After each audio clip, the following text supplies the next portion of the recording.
नमस्कार, आप देख रहे हैं न्यूज़ 1 इंडिया और मैं हूं आपके साथ अर्चना गुप्ता। बुलेटिन की शुरुआत बड़ी खबर के साथ। ग्रेटर नोएडा से इस वक्त की बड़ी खबर आ रही है। स्क्रैप माफिया रवि काना की बड़ी मुश्किलें। सीपी लक्ष्मी सिंह के निर्देश पर मिली एक और बड़ी कामयाबी। हाई कोर्ट से स्क्रैप माफिया रवि काना को लगा बड़ा झटका। रवि काना की एफआईआर निरस्त करने की याचिका हाई कोर्ट ने खारिज कर दी है। ये बड़ी खबर आपको बता दे। स्क्रैप माफिया रवि समेत सभी गैंग मेंबरों की याचिका खारिज। गैंग रेप की एफआईआर को निरस्त करने की डाली गई थी याचिका। ग्रेनो जोन पुलिस की ठोस पैरवी की वजह से नहीं मिली राहत। रवि काना की अब तक 300 करोड़ की संपत्ति जो है वो जब्त हो चुकी है। ये बड़ी खबर आपको बता दें। स्क्रैप माफिया रवि काना की मुश्किलें बढ़ती हुई नजर आ रही हैं। गैंग रेप की एफआईआर को निरस्त करने के लिए याचिका दाखिल की गई थी। ग्रेनो जोन पुलिस की ठोस पैरवी की वजह से रवि काना को राहत नहीं मिली। ये बड़ी खबर ग्रेटर नोएडा से। रवि काना की अब तक 300 करोड़ की संपत्ति जब्त हो चुकी है।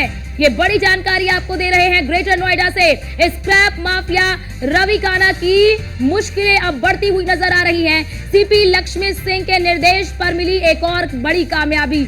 ये बड़ी खबर आपको बता दे।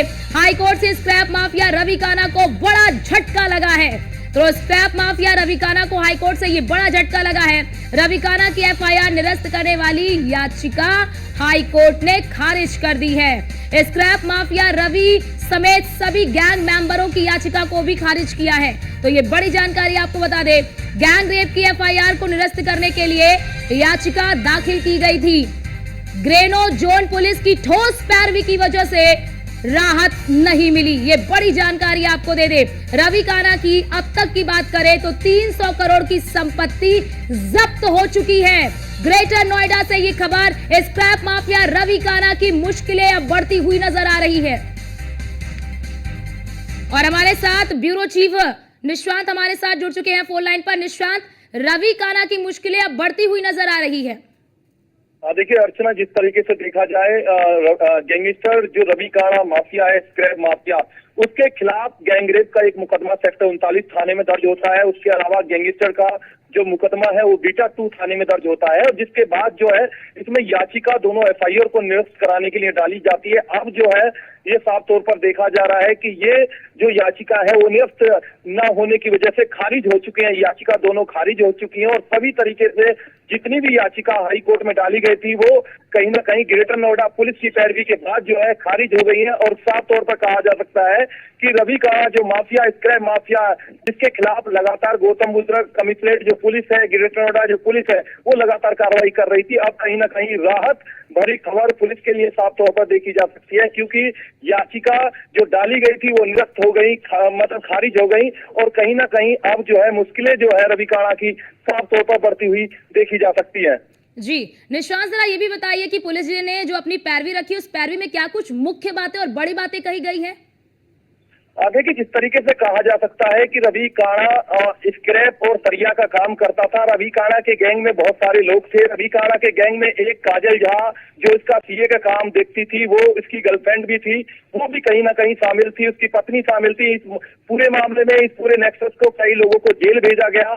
और तमाम तरीके से देखा जा सकता है कि जो अवैध कारोबार था वो कहीं ना कहीं वो लगातार वो पैसे की जो अवैध धन की जो कारोबार करता था। और कहीं ना कहीं इस पूरे मामले में नेक्सस में लक्ष्मी सिंह के निर्देश पर जो पुलिस कमिश्नर है उनके द्वारा जो कार्रवाई इसमें साफ तौर पर की गई और ठोस पैरवी जो है ग्रेटर नोएडा पुलिस ने की। ग्रेटर नोएडा जोन के डीसीपी लगातार इस पूरे मामले की मॉनिटरिंग कर रहे थे।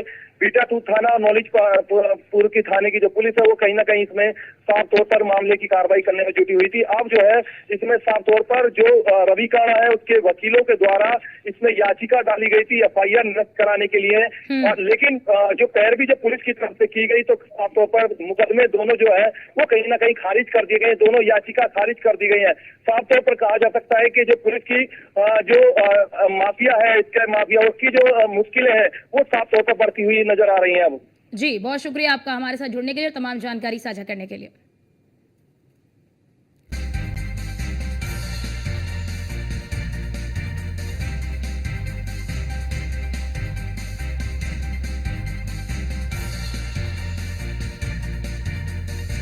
तो हमारे ब्यूरो चीफ ने तमाम जानकारी साझा की कि आखिरकार किस तरह से हाई कोर्ट से अब याचिका को खारिज कर दिया गया है, तो किस तरह से अब रवि काना जो है उसकी मुश्किलें और भी बढ़ती हुई नजर आ रही है। अब तक की बात कर ले तो 300 करोड़ की संपत्ति जो है वो जब्त की जा चुकी है।